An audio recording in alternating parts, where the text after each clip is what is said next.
भगवान राम की प्रतिष्ठा से हिंदू मानस के भीतर जो स्थित भगवान राम की छवि है, उस छवि को प्रतिष्ठित किया जा रहा है उनके जन्म स्थान से।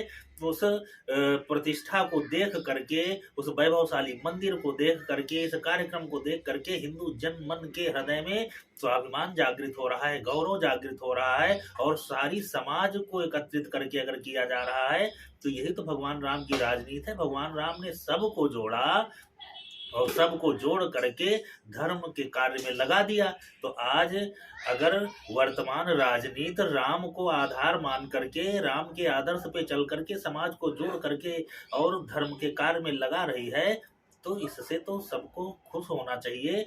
और इस पे जिस राजनीति के द्वारा, जिन राजनीतिज्ञों के द्वारा आप अगर मान रहे हो कि राजनीतिक कार्य है, तो राजनीतिक कार्य को भी अगर आप धर्माचार्य हो, धर्मज्ञ हो, तो इसको अगर मान रहे हो कि ये धर्म का कार्य है, तो उन राजनीतिज्ञों से आपको खुश होना चाहिए।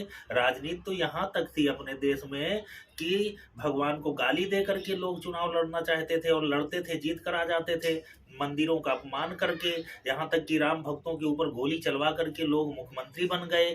तो आज अगर राजनीति मुड़ी है और धर्म को आधार, अगर राजनीति का आधार धर्म बन रहा है, तो खुश होना चाहिए। आज सारे जो विधर्मी पार्टियां थी, जो भगवान राम के द्रोह में खड़ी थी, वो स्वयं भगवान राम के गुणगान कर रही हैं। अब कोई भाव से कर रहा, कोई कुभाव से कर रहा है, तो करने दो। भाव कुभाव अनक आलसहूं, नाम जपत मंगल दिस दसहूं। आज भगवान राम को कुछ लोग गाली दे रहे हैं, कल ये भक्त बन जाएंगे, तो इससे फर्क नहीं पड़ता। कम से कम राम का स्मरण तो उनके मन में आ रहा है, उनके चित्त में आ रहा है।